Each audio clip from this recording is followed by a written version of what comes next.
राजभवन में उपस्थित सभी मित्रों और कलाकारों का मैं हार्दिक स्वागत और अभिनंदन करता हूं। 8 राज्यों और 5 केंद्र शासित प्रदेशों के नागरिकों को भी उनके स्थापना दिवस 1 नवंबर की हार्दिक शुभकामनाएं देता हूं।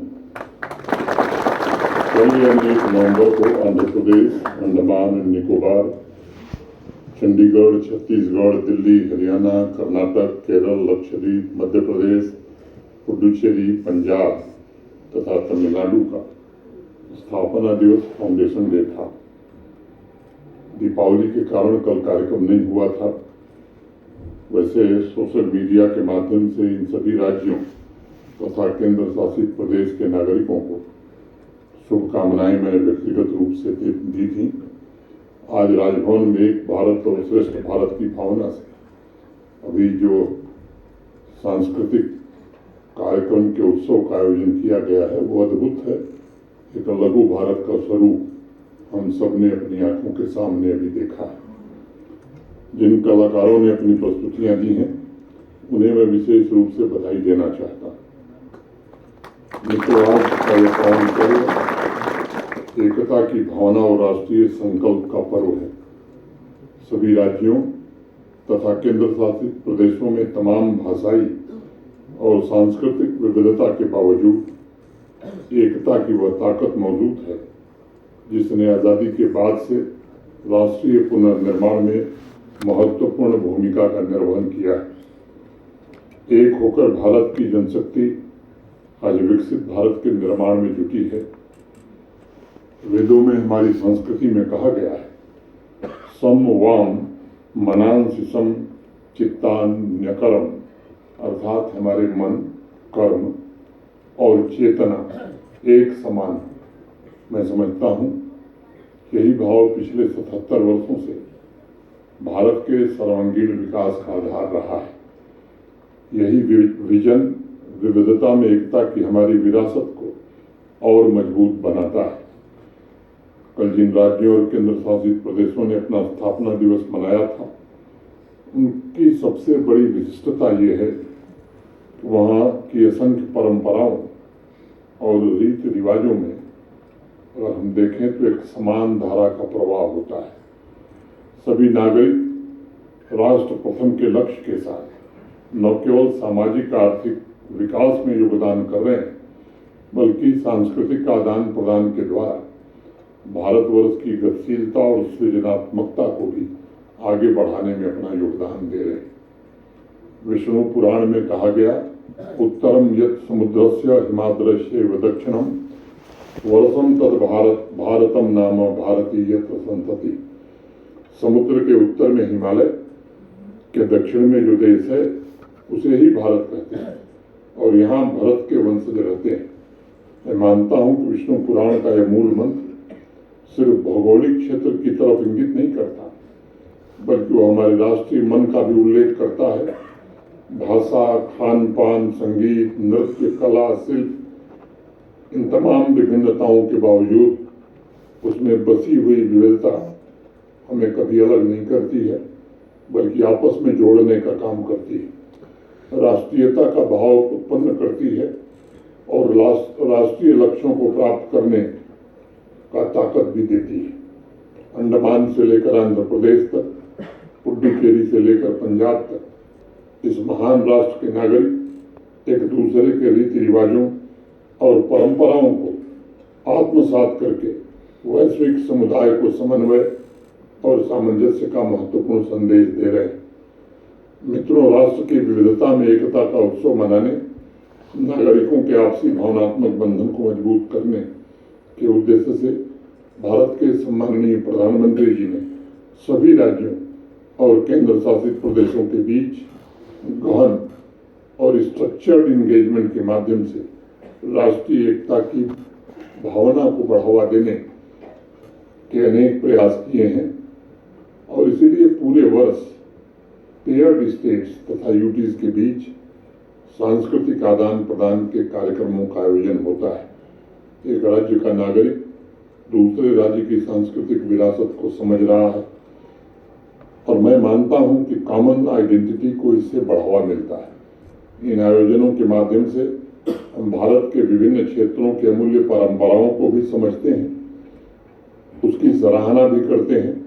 आप सब जानते हैं, भारत ही वह महान राष्ट्र है जिसने सर्वधर्म समभाव का आदर्श पूरी दुनिया को दिया है।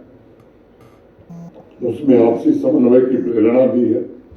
अथर्ववेद में तो हमारे यहाँ कहा गया, यह सदस्यो वरुणो या विदेशया, अर्थात वरुण देवता हमारी अपनी भूमि के ही हैं, साथ ही वो विदेशों के भी हैं।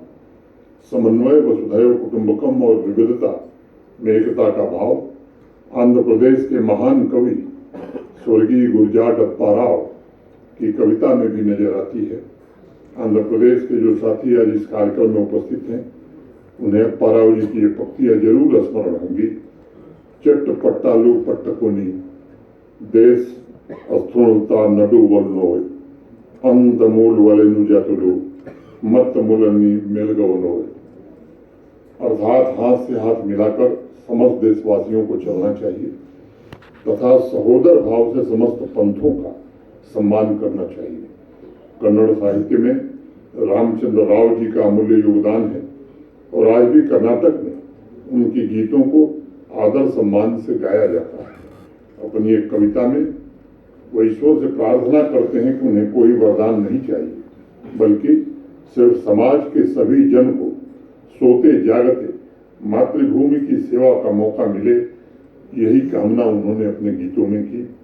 मैं समझता हूँ राष्ट्रभक्ति, पारस्परिक सामंजस्य की ऐसी भावना सभी धर्मों के मूलभूत मानवतावादी सिद्धांतों को आत्मसात करने का दर्शन ही भारत को विश्वगुरु की महान उपाधि से सुशोभित करता था। ये भी सच है कि आत्मीयता और भाईचारे का ऐसा अटूट बंधन दुनिया में कहीं और देखने को नहीं मिलता। आने वाले भविष्य में भी भारत ही दुनिया का मार्ग प्रशस्त करेगा। तमिलनाडु के महाकवि सुब्रमण्यम भारती जी ने तो बकायदा इसकी घोषणा भी बहुत पहले की थी और उन्होंने लिखा, एलारुम एलिनेल्लई एडुमनल एरियई। भविष्य में भारत दुनिया के हर बंधन से मुक्ति पाने का रास्ता दिखाएगा मानवता को। उनकी भविष्यवाणी मुझे लगता है कि अब सच साबित होने के कगार पर खड़ी है। आज दुनिया की 5वीं बड़ी आर्थिक शक्ति बनकर भारत न सिर्फ विकसित देशों की श्रेणी में शामिल होने की तरफ अग्रसर है, बल्कि दुनिया के सभी बड़े देश आज के उथल पुथल भरे दौर में भारतवर्ष से मार्गदर्शन की उम्मीद कर रहे हैं। भारत के सम्माननीय प्रधानमंत्री जी के मार्गदर्शन में सभी राज्य एवं केंद्र शासित प्रदेशों को अपनी क्षमता के दोहन का अवसर मिल रहा है। सहकारी संघवाद की भावना से और सभी के सामूहिक प्रयास से आज उद्योग और एक्सपोर्ट के मामले में सभी राज्य तथा केंद्र शासित प्रदेश नई ऊंचाई प्राप्त करने का प्रयत्न कर रहे हैं। मुझे विश्वास है कि आध्यात्मिक, सांस्कृतिक, सामाजिक और भावनात्मक एकता आने वाले भविष्य में भारत की अखंडता और उसके नवनिर्माण का सबसे मजबूत आधार साबित होगी। मित्रों, आज जब हम राष्ट्रीय एकता का यह उत्सव मना रहे हैं, तब हमें अपने अपने क्षेत्र में विकसित भारत के लिए रचनात्मक भूमिका और एकजुट होकर प्रयास करने की शपथ भी दोहरानी चाहिए। हम सब भारतीय हैं, भारतीय के रूप में एकता व्यक्त करते हैं, एक दूसरे का सम्मान और सहयोग करें तथा गर्व के साथ एक समान उज्जवल भविष्य की ओर कदम बढ़ाएं। और इसीलिए तो कहा गया कि यूनान मिस्र रोमा सब मिट गए जहाँ से, अब तक मगर है बाकी नामो निशा हमारा। कुछ बात है कि हस्ती मिटती नहीं हमारी, सदियों रहा है दुश्मन दौरे जमा हमारा। बहुत बहुत धन्यवाद। जो साथी NIT से, बॉर्डर सिक्योरिटी फोर्स से और CRPF से आए हैं, उनका भी मैं स्वागत करता हूँ। कलाकारों ने यहाँ प्रस्तुति करके एक लघु भारत का दृश्य हम सबके सामने प्रस्तुत किया, उनके प्रति विशेष रूप से मैं आभार व्यक्त करता हूँ। धन्यवाद।